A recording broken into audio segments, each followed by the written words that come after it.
Nós começamos, eu não chamei isso de série, mas foi uma espécie de, chamamos aqui de uma trilogia de mensagens, sobre que alguns domingos atrás, eu brincando, acabei depois apelidando de a teologia do choro. Nós ministramos no primeiro domingo uma mensagem titulada Por que choras?, baseado na pergunta de Jesus a Maria Madalena. Mostramos que muitas vezes o propósito de Jesus era levar Maria Madalena a sondar a razão do choro, e muitas vezes nós ignoramos o fato de que há tipos distintos de choro e motivações distintas. Então falamos que a primeira delas é quando choramos sem necessidade, porque podemos ter uma outra percepção daquilo que nos fez chorar, de alguma intervenção de Deus que ainda não foi compreendida ou percebida, e essa descoberta por si, ela elimina o choro. Nós falamos de choro com a motivação correta, e esse tendo o poder de atrair a ação de Deus em nosso favor, como é, por exemplo, a declaração de Deus através do profeta Isaías para o rei Ezequias, quando ele diz: eu vi as tuas lágrimas e ouvi as tuas orações. As circunstâncias mudaram, houve intervenção de Deus, e alguém poderia dizer a partir dessa declaração que as lágrimas têm o poder de chamar a atenção do homem, chamando a atenção de Deus. Mas a gente também mostrou que isso não é sempre verdade. Há lágrimas que Deus deliberadamente ignora, como ele diz em Malaquias 2,13. Vocês cobrem o meu altar com choro, com lágrimas, mas eu não atento para a oferta de vocês. E vimos que esse é o tipo de choro com motivação errada. Fizemos inclusive uma distinção entre arrependimento e remorso. Mas a gente seguiu mostrando que o choro pode providenciar intervenções e mudanças da parte de Deus. Algumas vezes as mudanças vão acontecer nas circunstâncias, como foi com Ezequias, mas vimos também que outras vezes a mudança não vai acontecer do lado de fora, ela vai acontecer do lado de dentro. Hebreus nos diz lá no capítulo 5, dos versículos 7 a 9, falando a respeito de Jesus no Getsêmani, diz que ele levantou a Deus forte clamor com lágrimas. Foi ouvido pela sua piedade, mas mesmo sendo filho, a Bíblia diz, aprendeu a obediência pelas coisas que sofreu e foi aperfeiçoado. Ou seja, Deus não mudou as circunstâncias que o levaram a chorar. Deus o mudou na condição de homem. Ele foi aperfeiçoado, aprendeu a obediência. Então, a gente diz que alguma coisa vai mudar ou do lado de dentro, ou do lado de fora. Na semana passada, trabalhamos a ideia das lágrimas no odre, como diz o salmista, e vimos que Deus tem um processo de transformar tristeza em alegria. Essa mudança não acontece apenas porque Deus mudou uma circunstância ruim em favorável. A gente viu que essa mudança pode acontecer a despeito das circunstâncias. E hoje eu quero inclusive fortalecer um pouquinho mais essa ideia. Mas a gente também viu que o choro tem tempo de duração. É legítimo chorar. O choro não é só fisiológico, emocional, mera válvula de escape. Ele relaciona de alguma forma, mesmo com esse ambiente da vida espiritual, da vida com Deus, mas procuramos entender o que significa. O choro pode durar uma noite, mas a alegria vem pela manhã. E eu quero terminar hoje falando a respeito, não de esquecer aquilo que nos fez chorar, mas da capacidade de virar a página, de seguir adiante. E o tema da minha mensagem hoje é capacidade de superação. Então eu quero que você abra, por favor, a sua Bíblia, no primeiro livro de Crônicas, no capítulo 7. E nós vamos ler dos versículos 20 até o 27.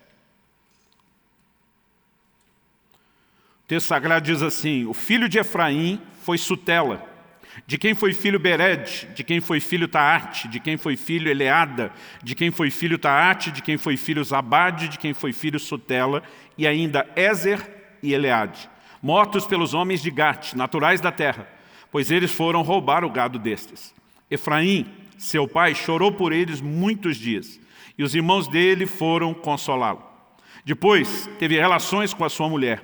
Ela ficou grávida e teve um filho, a quem ele chamou Berias, por causa da desgraça que sua família havia sofrido. 24. Sua filha foi Será, que edificou Bet-Horon de baixo e Bet-Horon de cima, bem como Zen Será.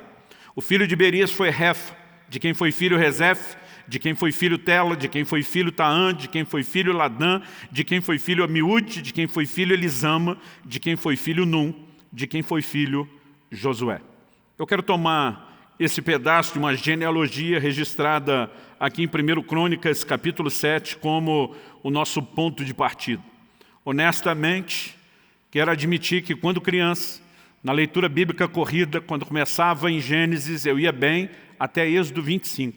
Quando começava a construção do tabernáculo, eu não conseguia entender nada daquilo e daqueles detalhes, né? Principalmente porque, além de criança e com pouco conhecimento, a gente ainda lia aquelas versões da Bíblia cheias de palavras e termos complicados e difíceis. Então eu pulava os últimos 15 capítulos do livro de Êxodo, até o 40, eu não lia mais nada daquilo.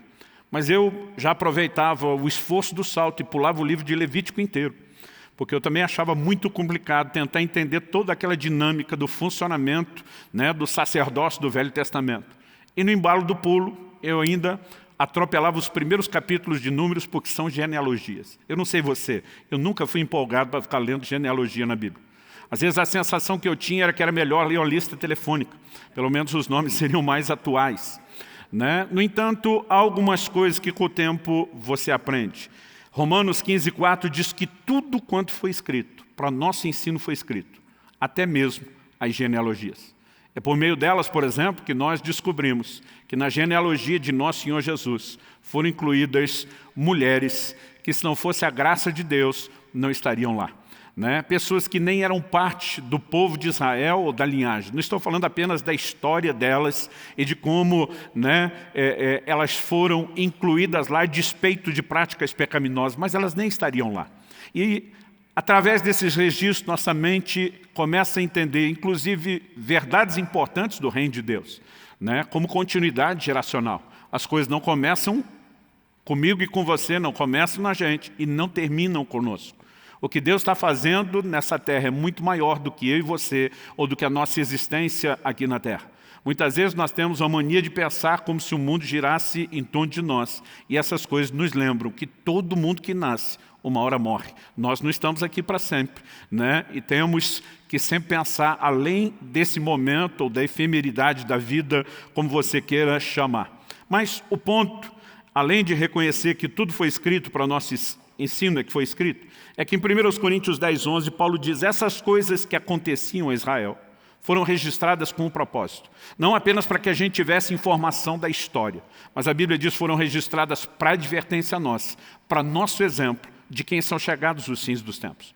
Quando você olha para o ensino de Jesus, muitas vezes ele fazia alusão a episódios do Velho Testamento, na história, né, de homens de Deus que já andaram por esse mundo, e ele tirava aplicações muito práticas, às vezes, né, sem que a gente conseguisse, não fosse a aplicação que ele fez, ter enxergado aquelas verdades. Por exemplo, quando Jesus se refere tanto, né, a Elias, dizendo, olha, tinham muitas viúvas em Israel nos dias do profeta Elias, mas a nenhuma delas foi ele enviado, a não ser uma de fora dos termos de Israel. Jesus conclui, porque um profeta não tem honra na sua pátria. Ele diz, haviam muitos leprosos nos dias de Eliseu, né? Mas a nenhum deles foi ele enviado, a não ser a Naamã, o general Ciro, também fora dos termos da nação. E Jesus começa a aplicar mais uma vez aquilo que poderia servir só como acidente, se a gente mencionar só Elias. E agora ele começa a documentar com testemunhas, nas entrelinhas das histórias, princípios estão sendo sempre revelados. Olhamos para Jesus, para os apóstolos, e a recorrência aos episódios da vida, né, dessas pessoas ou dos relatos do Velho Testamento é frequente. Por quê? Porque há lições que podem ser tiradas.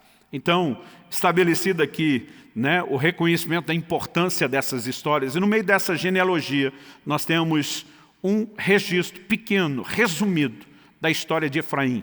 Efraim era filho de José, né? José, filho de Jacó, que era filho de Isaac, que era filho de Abraão, o patriarca, o pai da fé.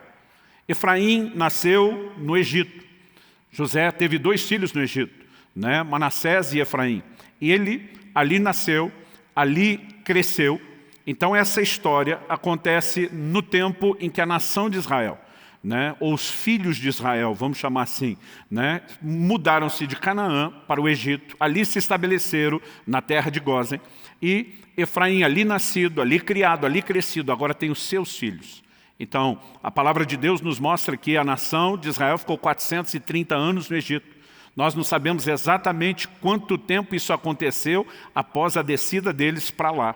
No entanto, me parece que não haviam passado tantas décadas assim. Eles estão no início da sua história no Egito. E no meio dessa informação, aparentemente só de uma genealogia, né? E 1 Crônicas está falando da genealogia de todos os filhos de Jacó. No meio dessa informação sobre Efraim, nós temos aqui essa informação, né, no versículo 21. O verso 21 diz que Ézer e Eleade eram filhos de Efraim, mas o texto diz que eles foram mortos pelos homens de Gate, naturais da terra. Então esse termo naturais da terra mostra que não apenas eram homens, né, que estavam visitando o Egito. Gate fica na região da terra dos filisteus, a chamada Palestina, né, que você consegue localizar hoje. Então, os filhos de Israel tinham morado em Canaã, tinham descido de lá, porque havia comércio entre Canaã e o Egito. Eles mesmo, antes de se mudar para o Egito, foram negociar e comprar comida. Eles trabalhavam com gado, era a expertise deles. Provavelmente, mesmo depois estabelecidos no Egito, eles estão fazendo negócios com as pessoas de Canaã. Há uma divergência entre as diferentes traduções e às vezes é difícil entender se enquanto eles foram à terra de Gate dos filisteus para negociar, os filisteus é que tentaram roubar o gado deles, ou, como a maioria acredita, se os filhos de Efraim é que estavam lá tentando roubar o gado dos filisteus.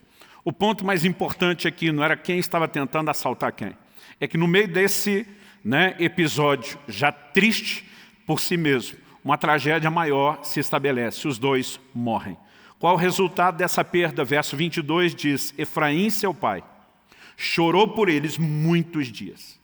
Então aqui nós temos uma reação do choro, do qual a gente vem tratando abertamente nesses dias, né? E ele está chorando a dor da perda, ele está chorando, né, o fato de que 2 de seus filhos, isso não é a ordem natural das coisas, né? Anos atrás, eu tive que enfrentar o luto enterrando meu pai, mas ainda, quando você tem esse tipo de situação, você está vivendo a ordem natural das coisas. Quando os pais acabam tendo que enterrar os filhos, é uma dor muito diferente, né? Nós somos em 3 homens na família, eu sou o irmão do meio, mas era para a gente ter tido uma caçulinha.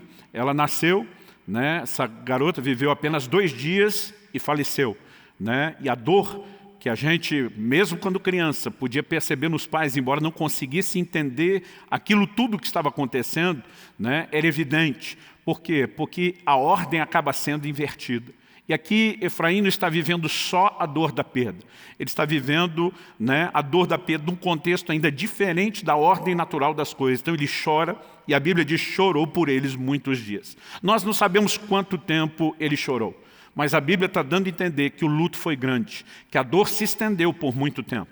No entanto, o mesmo versículo 22 introduz outra informação, diz, e os irmãos dele foram consolá-lo. Então aqui nós temos o início de uma transição. Os irmãos chegam para consolar. Verso 23 diz, depois ele teve relações com a sua mulher. Ela ficou grávida e teve um filho, a quem chamou Berias. O nome Berias no original é uma palavra muito parecida, né, com uma outra palavra que no grego significa desgraça.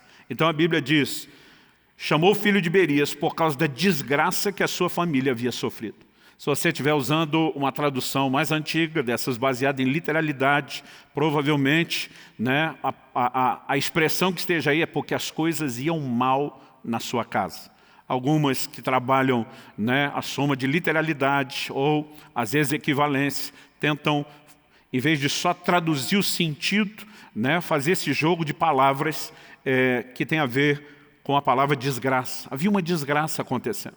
Seus irmãos vieram consolá-lo, né? Ele já havia chorado muito tempo, ele decide se levantar, se reerguer, ter um posicionamento que eu quero trabalhar aqui como uma ideia de superação.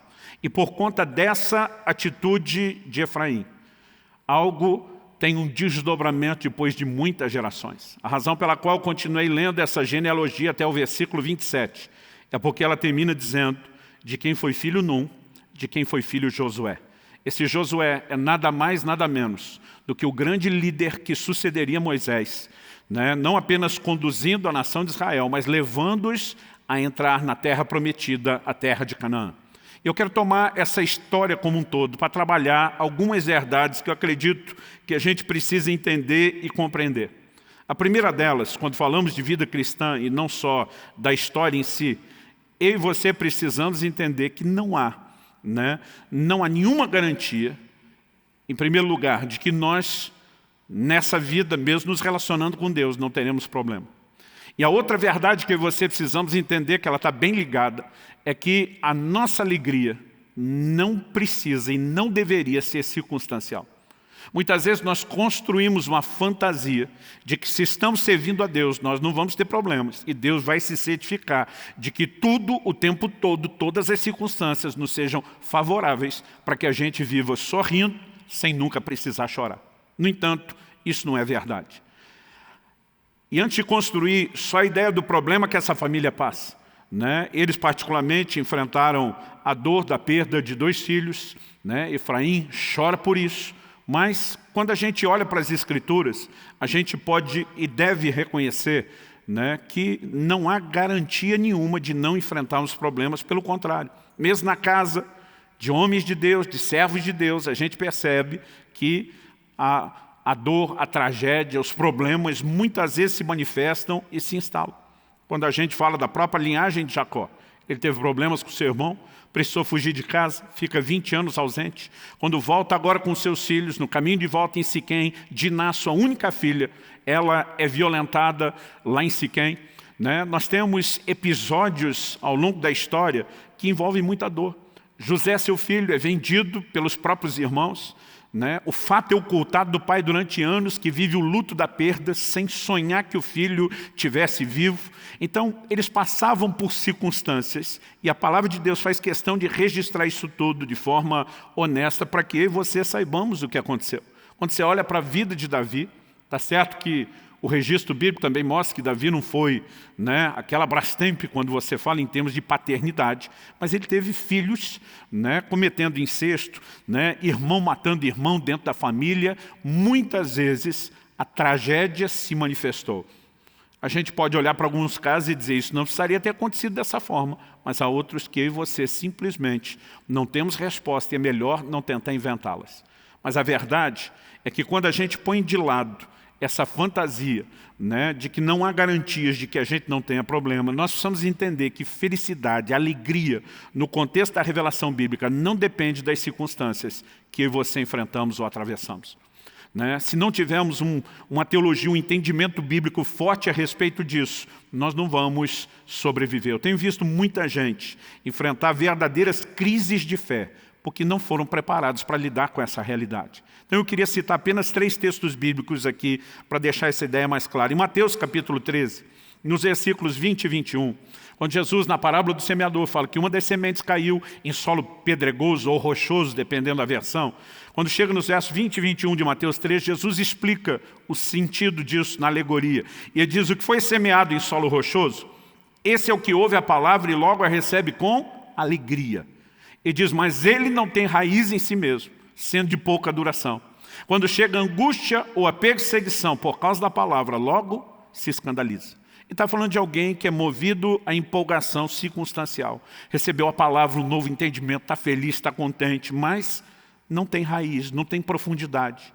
Então, quando a angústia chega, a circunstância mudou, o sentimento mudou, ele perde aquilo que deveria ter construído de uma forma diferente.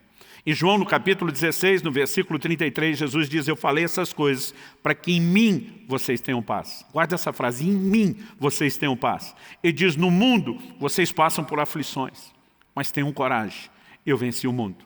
Jesus garante que eu e você teríamos aflições, problemas, mas ele está dizendo: você vai ter paz em mim. Em outras palavras, ele está dizendo: se você tentar fundamentar essa ideia e o conceito de paz, de sentimentos bons, baseado nas circunstâncias, vai dar ruim.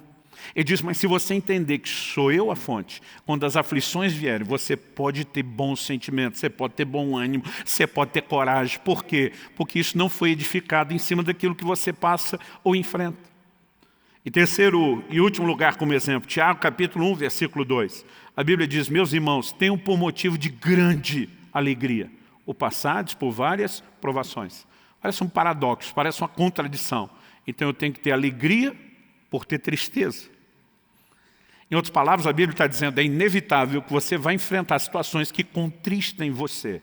Então saiba o seguinte, no meio dessas circunstâncias desagradáveis, você não apenas pode sair melhor do que entrou, pode crescer, mas a sua fonte de alegria não é circunstancial.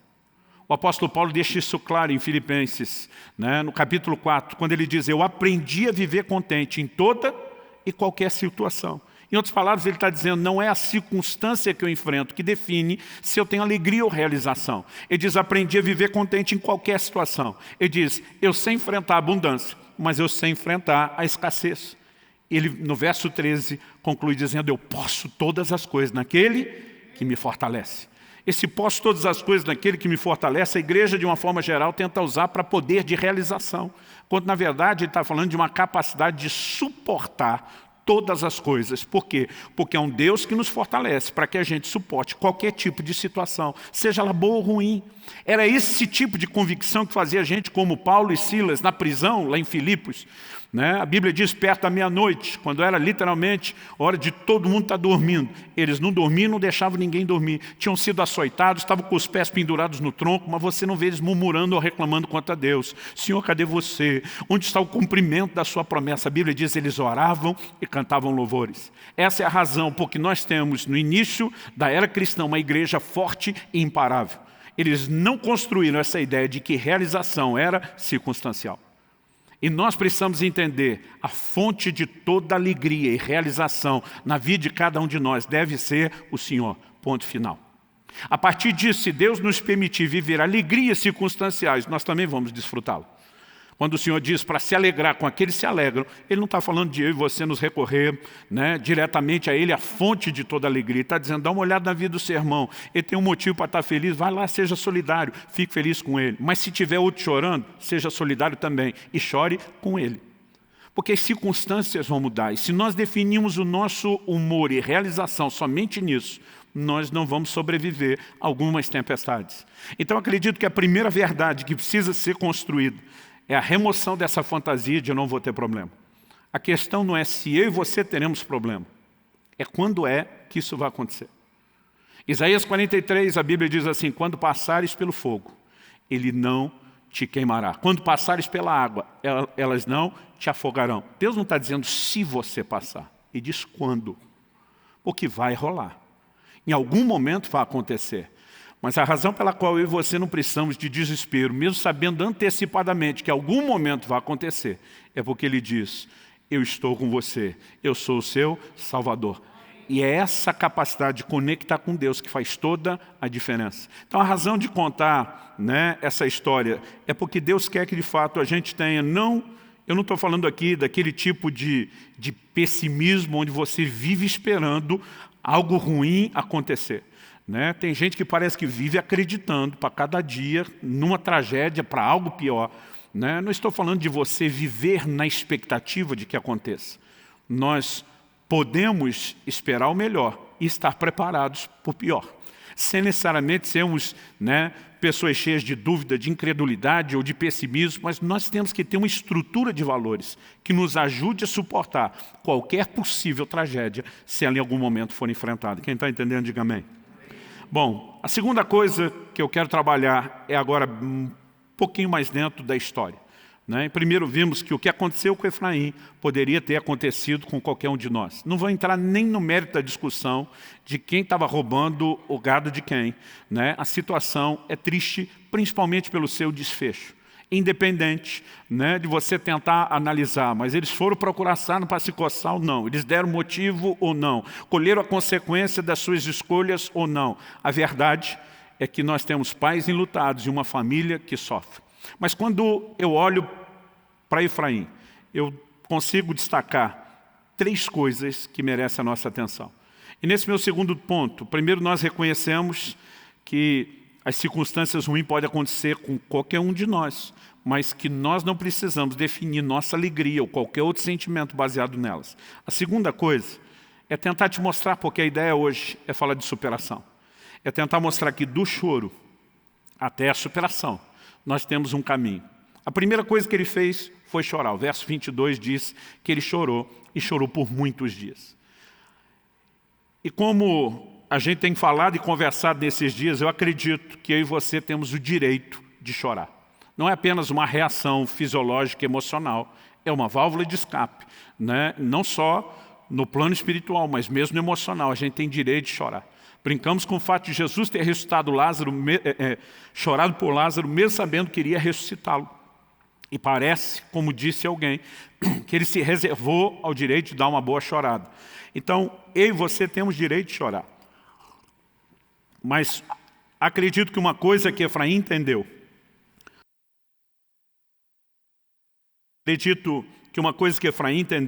foi que o choro não precisa ser ato contínuo. Há um momento de chorar, mas como a gente falou semana passada, o choro ele precisa ter um prazo. A Bíblia diz há tempo de chorar, mas a Bíblia não diz que eu e você temos que passar a vida chorando.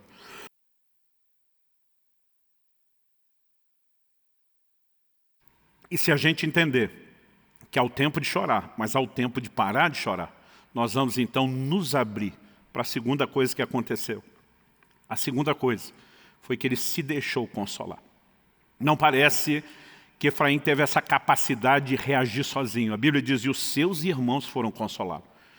A ideia dos seus irmãos parece que houve uma boa mobilização familiar. É como se aquela turma se unisse e dissesse, nós precisamos tirar o Efraim do luto. Nós precisamos levantá-lo. Né? O luto é algo justo, né? O choro precisa acontecer, mas ele não pode definir o resto da existência de ninguém. Então essa turma se une e eles decidem consolar seu irmão Efraim. E conseguiram o resultado. Eu e você precisamos aprender a importância de não apenas receber consolo, mas de muitas vezes levar consolo.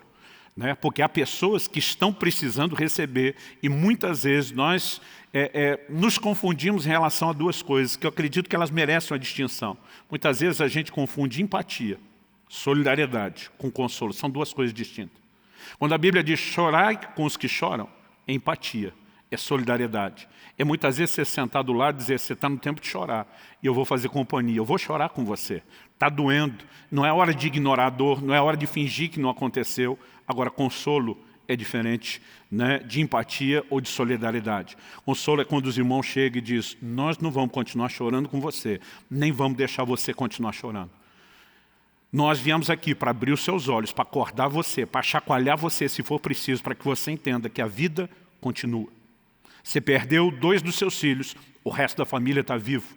Né? E os sobreviventes precisam de vocês de cabeça erguida. Eles precisam do amor e da atenção de vocês. Eles precisam que a vida volte ao seu trilho. Eles precisam que a vida volte ao normal. E é nesse momento que eu e você precisamos entender não só o que temos, né, o direito de receber, e precisamos para isso aprender a nos abrir, porque nem sempre é fácil aceitar o consolo. Muitas vezes, quando estamos presos na dor e alguém quer nos fazer parar de chorar, né? A reação, a emoção, muitas vezes que aflora dentro de nós é que aquela pessoa está sendo insensível à nossa dor e que, em vez de estar tentando nos ajudar, na verdade está nos desrespeitando. Quem vive um momento de dor, especialmente o luto, né, precisa em algum momento permitir-se ser consolado. Mas o propósito de mexer nesse assunto não é apenas para que, se você em algum momento estiver chorando, né, se abra para o consolo, é para que de repente você possa ser um instrumento de consolo na vida de outras pessoas. Há pelo menos 2 ordenanças claras no Novo Testamento, falando em termos de imperativo, que é consolar uns aos outros. Elas se encontram em 2 Coríntios 13:11 e 1 Tessalonicenses 5:11. Nesses 2 momentos, Deus não está falando, né, apenas para um ou para outro, é mandamento recíproco. Isso aqui envolve mutualidade, eu faço para você, você faz para mim. Cada um de nós tem responsabilidade de fazer um para o outro, e a Bíblia diz, consolai uns aos outros. Se nós entendemos, por trás desse imperativo, que é mais do que empatia, é consolo, é uma ordem de Deus, então nós precisamos ter essa mentalidade de promover o consolo. Isso é uma fase importante. Para que a pessoa consiga sair do choro e chegar à superação, ela precisa necessariamente passar pelo consolo. E alguns não vão conseguir entrar nesse lugar sozinho. Alguns vão precisar de ajuda. É evidente que quando falamos de consolo, eu não estou excluindo nem a importância, né? E nem tampouco definindo aqui uma ordem cronológica do que vem primeiro, existe o aspecto de que alguém pode se fortalecer no Senhor. Há pessoas que às vezes têm essa capacidade de ir direto a Deus. Em 1 Samuel capítulo 30, a gente falou disso nos outros domingos, nós vemos quando Davi chega a Ziclag, encontra a cidade destruída, queimada, descobre que os familiares, mulheres e filhos dele, de todos os seus homens, tinham sido levados cativos. A Bíblia diz que eles choraram até não ter mais força para chorar. É um termo, né, único nas Escrituras. Alguém parar de chorar não porque foi consolado, mas porque não aguenta mais continuar chorando. Nesse momento, Davi viu que a coisa ia ficar ainda pior. Porque agora os homens, na amargura da perda, da dor, estão falando de apedrejá-lo. Então, 1 Samuel, capítulo 30, verso 6, diz assim, Davi, porém, se fortaleceu no Senhor seu Deus. É o momento que a ficha cai para Davi. E diz, esse negócio está ruim, mas vai ficar pior. E ele diz, seus homens não estão à volta conseguindo consolá-lo. Eles, na verdade, estão conspirando contra Davi. Né? Eu brinco que a culpa sempre é do líder. Deu ruim, a culpa é do líder. Nesse momento, ele não tem o apoio de ninguém. Davi olha para cima e diz, se o Senhor não me socorrer, ninguém mais vai me socorrer. Mas a verdade é que nem sempre as pessoas conseguem ter essa capacidade de, a despeito de não ter ninguém ao lado, irem direto a Deus. A fonte estará sempre à minha e à sua disposição, independente de ter gente nos consolando à volta ou não. Em segunda carta de Paulo a Timóteo, no capítulo 4, nos versículos 16 e 17, ele diz assim, na minha primeira defesa, ninguém apareceu para me apoiar. Todos me abandonaram. Que isso não lhe seja cobrado. Outra versão diz, que isso não lhe seja levado em conta. Não lhe seja cobrado por quem? Paulo não está nem falando só de si. A impressão que eu tenho está dizendo que Deus não bote isso na conta deles, porque todos me abandonaram. Mas Paulo senta para chorar e lamentar que na hora que ele precisou, todo mundo que ele ajudou não estava lá, não. Paulo diz o seguinte, mas o Senhor permaneceu ao meu lado e me deu forças. Né? Em outras palavras, ele está dizendo, se eles perderam a oportunidade de chorar comigo, ou depois estar ao meu lado, me consolar e me fortalecer, isso não significa que eu tenha desistido de recorrer à fonte. Agora, se Deus, que é a fonte do consolo direto, nos mandou levar isso uns aos outros, significa que Ele não quer o tempo todo fazer isso só de forma direta. Ele quer fazer isso através de mim, Ele quer fazer isso através de você. E nós precisamos ter uma mentalidade de consolo. Porque muitas vezes, quem está naquele momento de dor tem dificuldade de virar a página, tem dificuldade de se levantar.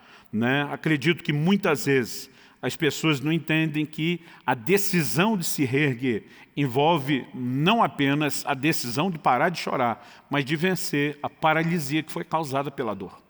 E de alguma forma, os irmãos de Efraim conseguiram, né, levá-lo ao entendimento. Recomece, levante-se. Quando a palavra de Deus diz que ele se une à sua mulher e gera um outro filho, não está falando de substituição. Né? Só quem perdeu um filho, né, talvez entenda a profundidade da dor, mas nenhum de nós que é pai, mesmo sem ter perdido os filhos, vai ter dificuldade de entender que um filho não substitui outro. Todos são igualmente importantes, mas cada um tem a sua singularidade, o seu valor. Filho não é algo como, né, o seu automóvel, que se foi roubado, o seguro lhe paga outro, e de repente você fica satisfeito com a troca. Não é disso que nós estamos falando. Então, capacidade de superação, principalmente quando falamos do luto, não é nem ignorar a dor e o que te levou a chorar, não é esquecer isso. Não é fingir que não aconteceu, que aquela pessoa não existiu para que você desligue a dor. É simplesmente uma decisão de continuar. Aliás, depois de gerar o filho, o que mostra, né, essa ideia, essa visão de eu vou superar, a vida continua, eu vou me reerguer. A Bíblia diz que o nome que ele dá ainda era um lembrete do que a família tinha passado. Quando ele chama o filho de Berias, era muito comum eles darem um nome associado àquilo que estava acontecendo, ao que estavam vivendo, né? Ou uma expectativa futura, um reconhecimento do que aconteceu. José dá o nome aos filhos Manassés e Efraim, exatamente nesse contexto, né? Falando de como Deus o fez esquecer tudo aquilo que ele tinha passado e enfrentado. Efraim, em vez de ter uma atitude, um nome positivo da virada, ele dá o nome do filho de Berias. Diz, o negócio está ruim, né? Está difícil. Então significa que mesmo decidindo reconstruir, ele não simplesmente virou a página em termos emocionais da noite para o dia. E eu não quero parecer insensível aqui, mas nós precisamos entender que a palavra de Deus tenta nos apresentar uma visão, né? Muitas vezes fria para quem está passando a dor do luto, de que a vida continua. Em 1 Coríntios, capítulo 7, versículo 39, o apóstolo Paulo diz assim: a mulher viúva está livre para casar com quem quiser, contanto que seja no Senhor. A maior parte do tempo a gente usa esse texto só para regulamentar um novo casamento. Em caso de viuvez, pode casar de novo. Deus limitou e restringiu o universo de escolha, diz que cada um pode casar com quem quiser, né? Então não tem esse negócio de que fulano foi predestinado para mim ou eu para fulano, existe escolha. Mas Deus restringe o universo de escolha e diz: tem que ser no Senhor, tem que partilhar da mesma fé. E a maior parte do tempo a gente olha o versículo para falar só disso.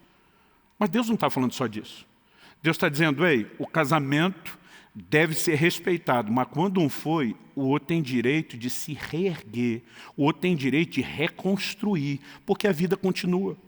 Então me perdoe, né? Principalmente quando a gente fala alguém que está vivendo num momento de dor, mas a vida continua.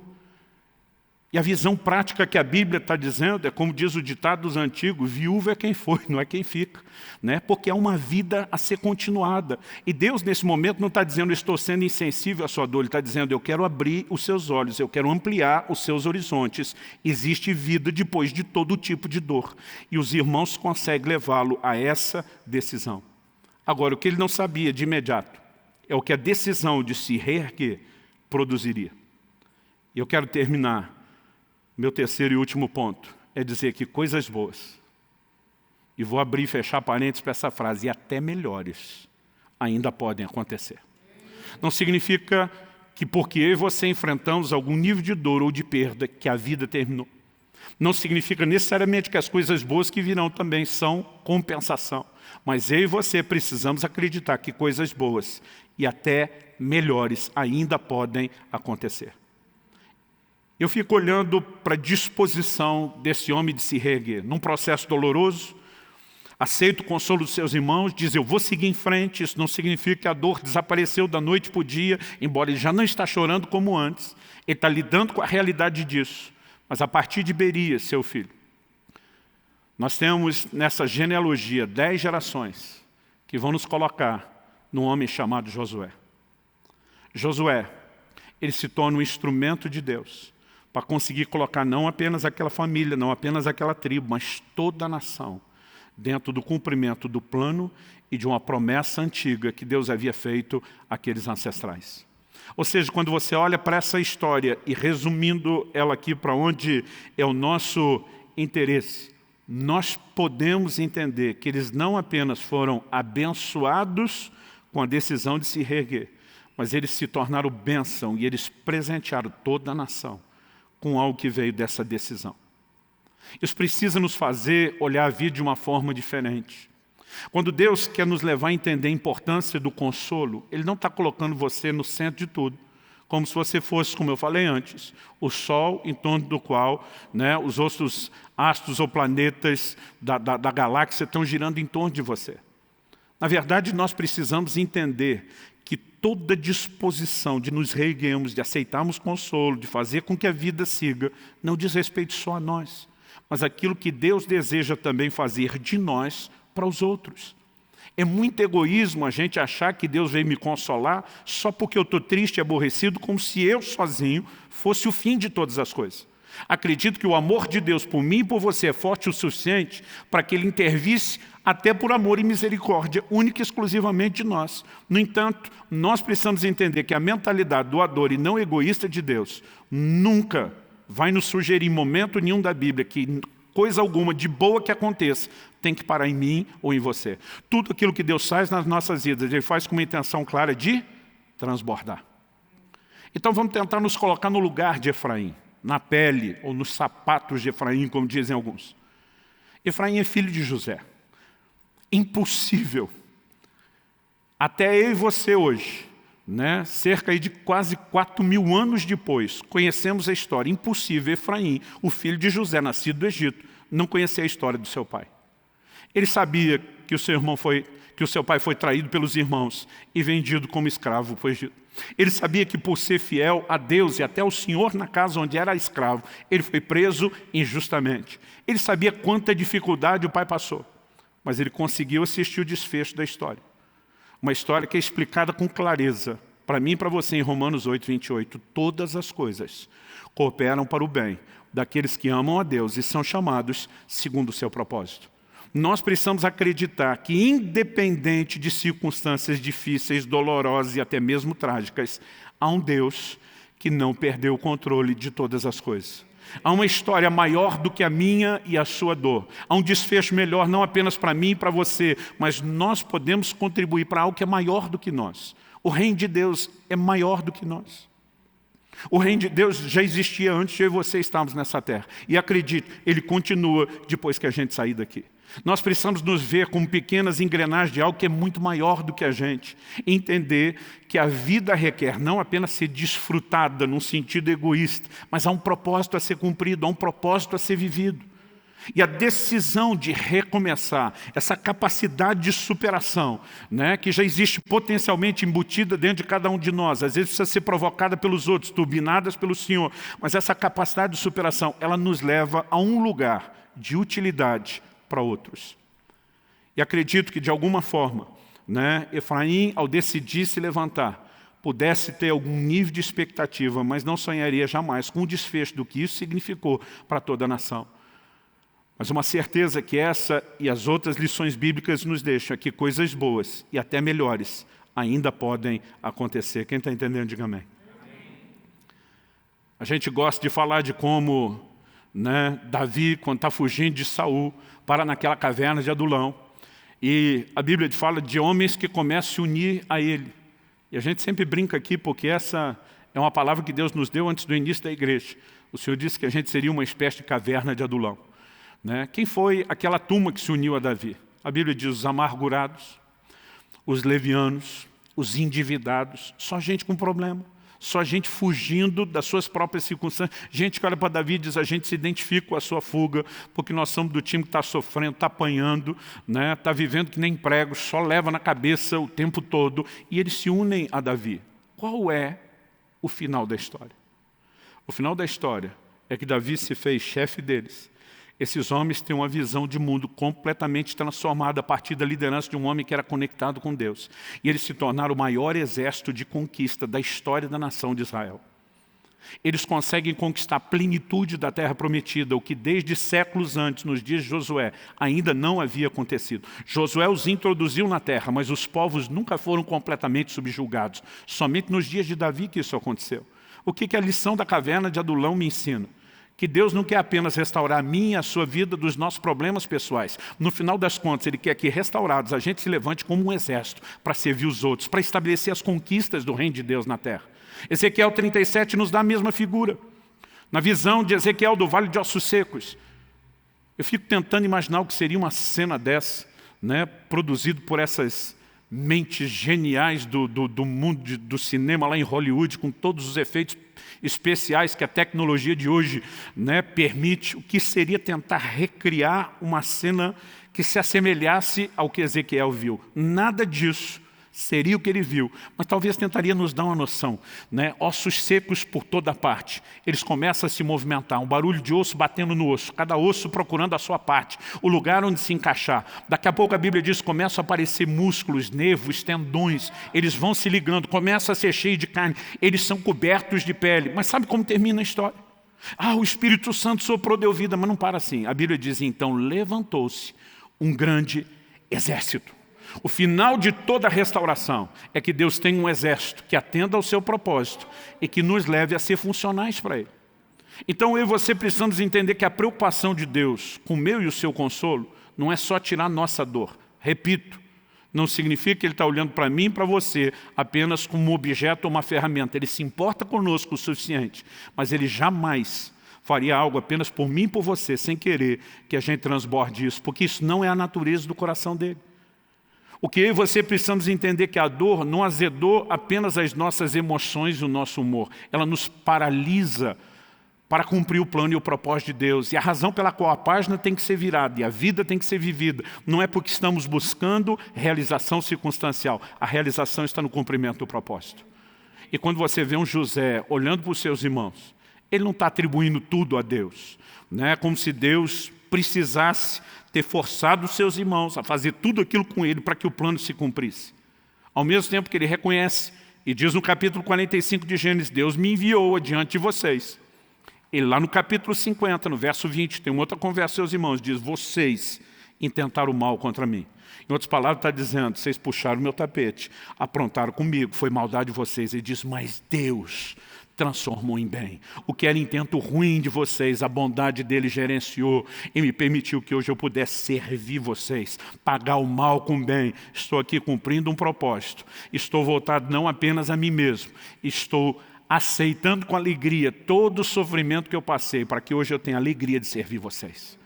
E sabe, se nós pregarmos qualquer outro tipo de consolo que não tenha esse desfecho, nós estamos fugindo não apenas da teologia e da lógica bíblica, mas nós estaremos entrando num lugar perigoso, né? Acredito que quando a gente consegue ter essa percepção, uma visão melhor dessa teologia, não só do choro, mas de um Deus que um dia vai enxugar dos olhos toda lágrima, mas até que esse dia chegue, Ele tem a capacidade de transformar tristeza em alegria. Nem sempre Ele vai mudar as circunstâncias que nos entristeceram, mas muitas vezes, a despeito delas, Ele vai mudar, né, a condição do íntimo. E para isso, até que esse resultado final de superação que a gente decide buscar, porque ela também não é instantânea, até que isso chegue, que eu e você precisamos entender. Então vou recapitular. Número 1. Todos teremos que lidar com a realidade de problemas. Uns de forma mais intensa, outros menos. Uns terão processos mais dolorosos, outros menos. Mas todos teremos que lidar com isso. Mas nós temos que lembrar que a alegria não deveria ser circunstancial. Nós precisamos ter um relacionamento com Deus de tal forma que, independente do que a gente passa, o nosso humor não é alimentado pelas circunstâncias.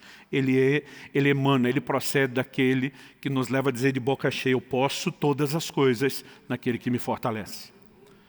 A outra coisa que compartilhamos é que a transição do choro para a superação passa pelo consolo.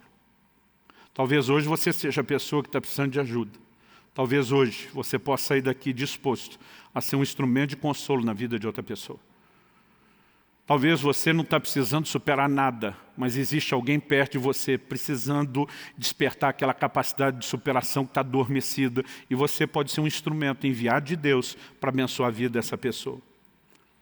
Por último, e você, mesmo reconhecendo que superar não é esquecer quem ou o que nos fez chorar, mas é a decisão de se reerguer, de recomeçar, né? Precisamos sempre ter uma visão pragmática, que ao mesmo tempo que respeite a dor e as emoções, não permite que isso paralise o propósito de Deus, o resto da vida, a capacidade de sonhar com outras coisas que podem ser boas, ou talvez até melhores.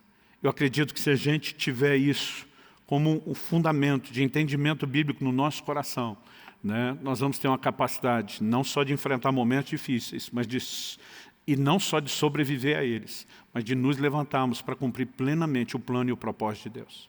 Quando eu olho para a família de Efraim, eu reconheço que eles poderiam ter continuado a chorar por mais tempo ainda. Eles poderiam ter desistido de tentar alcançar qualquer outras alegrias, realizações, mas se deixaram ser consolados. E aí podemos aprender com eles que a capacidade de prosseguir não abençoa só eles, abençoa toda a nação. Que presente foi essa 10ª geração, né, que procede da linhagem de alguém que decidiu não desistir. Se estiver firme no meu e no seu coração, eu e você poderemos superar, crendo que há um Deus que não apenas vai nos abençoar, mas vai transbordar isso de nós para os outros. Você recebe essa palavra em nome de Jesus? Vamos ficar em pé, vamos orar juntos.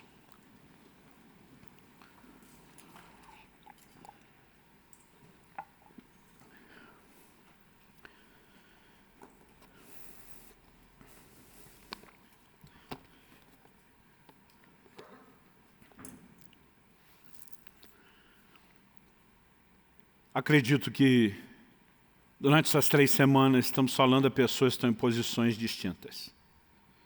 Tem gente chorando. Tem gente vivendo um momento de dor. Tem gente vivendo perdas. Alguns estão chorando perdas de relacionamentos que estão machucados, feridos, às vezes rompidos. Alguns estão chorando perdas materiais e financeiras, não necessariamente porque são avarentos, né? Mas porque estão numa situação de dizer, no meio de tudo isso, como será a vida, em especial os chefes de família, como vou cuidar dos meus? A gente chorando, e nós temos gente, né, na igreja nesse momento, chorando com a dor do luto, de ter perdido familiares, e esse é aquele tipo de circunstância que não muda. A mudança vai precisar em algum momento, depois da gente exercer o direito do luto, o direito do choro. A mudança tem que acontecer do lado de dentro. Mas aqueles de nós que não estamos enfrentando um momento de dor ou nada tão relevante agora. No entanto, isso não significa que eu e você não precisamos estar preparados através de instrução e orientação bíblica para saber como proceder se em algum momento a gente tiver que lidar com algumas dessas circunstâncias. Em momentos como esse, como nos mostrou Jesus, a gente não pode ser gente que não tem raiz e que simplesmente sucumbe na fé, né? Naufraga na fé, porque não se permitiu aprofundar raízes em Deus e ser fortalecido nele. Nós precisamos de uma fé sólida, de uma vida cristã que não seja superficial. Isso não se desenvolve sem que a gente considere, até de forma fria, o fato de que nós vamos ter que enfrentar esse tipo de dificuldade. Mas pode ser que, além de consolar alguns e preparar outros, Deus esteja aqui tentando turbinar o coração de alguns de nós, para que a gente seja os promotores desse consolo. E acredite, tem mais gente do que você imagina precisando da nossa instrumentalidade. Aliás, essa é uma das razões por que nenhum de nós deveria se deixar ser paralisado pela dor. Não se trata apenas de sobreviver à nossa dor. O apóstolo Paulo entendeu tão claro isso, que diz em 2 Coríntios 1,4, com a consolação que nós somos consolados, nós consolamos os outros. E diz no final das contas, eu não vou só sorrir dizendo Deus me abençoou e me ajudou. Ele diz, eu me transformo por conta da intervenção de Deus num ajudador, em alguém que toca os outros, que transborda os outros. E com a mentalidade dessa, nós nos tornaríamos uma igreja imparável. Não pararíamos por causa da dificuldade, não mudaríamos o nosso humor diante do que passamos, não deixaríamos de ajudar os outros. Mas muitas vezes, por causa de um evangelho que tem virado antropocêntrico, hedonista, construído só no prazer pessoal, individualista, egoísta, nós estamos o tempo todo cabisbaixos, choramingando mais do que deveria, e nem conseguimos nos conectar à fonte que mudaria isso. E nem transbordamos isso para ninguém. Mas acredito, Deus está nos chamando a um lugar de maturidade, de resposta diferente, para que a gente possa fazer diferença, e nós faremos diferença em nome de Jesus. Eu quero que você tire um momento de oração franca e honesta com Deus agora.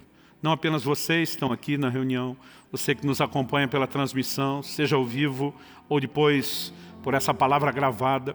Eu quero lançar um encorajamento ao seu coração para que agora se desligue do que está acontecendo do resto e deixe o Espírito Santo soprar vida dentro de você. Capacidade de superação não é algo que é provocado mera e simplesmente por um encorajamento humano. O aspecto emocional tem lá o seu papel e a sua importância, mas obviamente não é tudo. Há uma faísca de ignição sobrenatural que só Deus pode, produzir dentro de nós, só o Espírito Santo. E nós precisamos entender o quanto Ele quer fazer isso. Ele é chamado nas Escrituras de o Deus de toda consolação. Eu não sei você, mas eu empolgo com isso. Se a Bíblia dissesse Deus de consolação já era uma coisa boa. Mas quando diz o Deus de toda a consolação, é como se Deus estivesse tentando fazer você entender que Ele não quer despejar só um pouquinho, Ele não vai fazer o trabalho pela metade. Ele quer trazer a consolação toda, medida cheia.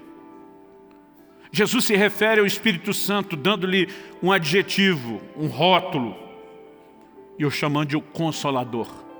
Porque você acha que esse nome teria sido dado a Ele, se não fosse, por um lado, pela nossa necessidade de consolo, e por outro, pela disposição de Deus de completar e preencher essa necessidade que nós temos.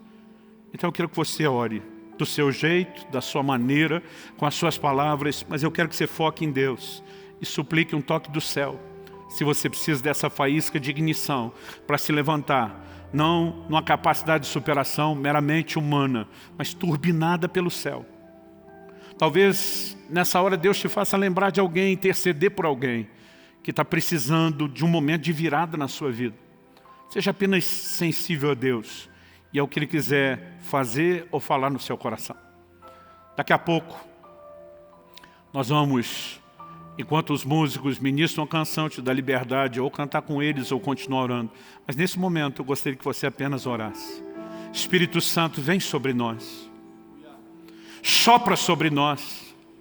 Espírito Santo, da mesma forma como Ezequiel, abre a boca e começa a declarar profeticamente: vento que vem dos quatro cantos, sopra sobre este vale de ossos secos. Nessa hora nós estamos clamando e suplicando: sopra, Espírito de Deus, com esse fôlego de vida que só o Senhor tem e possui. Nós oramos por entendimento e aplicação prática da Tua Palavra que só o Senhor pode produzir. Mas nós oramos por aquele toque no íntimo. Nós oramos não apenas pelo entendimento, por aquele lugar de resposta dentro de cada um de nós que só pode ser alcançado com a ajuda e o socorro do céu. Eu oro que a paralisia da dor seja desfeita. Eu oro que muitos possam nesse momento tomar uma decisão de se reerguer, de recomeçar, de reconstruir, de superar. Não de esquecer, mas de mover adiante, Senhor, debaixo da graça e do favor do céu. Pai, nós oramos por uma nova mentalidade. Nós oramos por um novo ânimo e uma nova disposição, gerados não apenas pela consciência da Tua Palavra, mas por esse Teu toque, combinado a ela.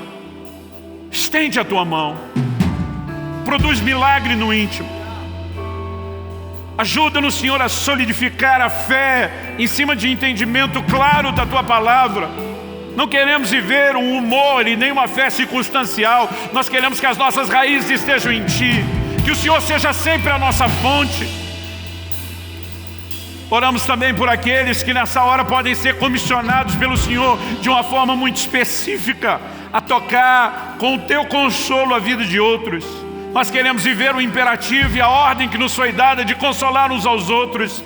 E suplicamos, dá-nos entendimento, sabedoria, direção do Teu Espírito, para que possamos cumprir esse papel.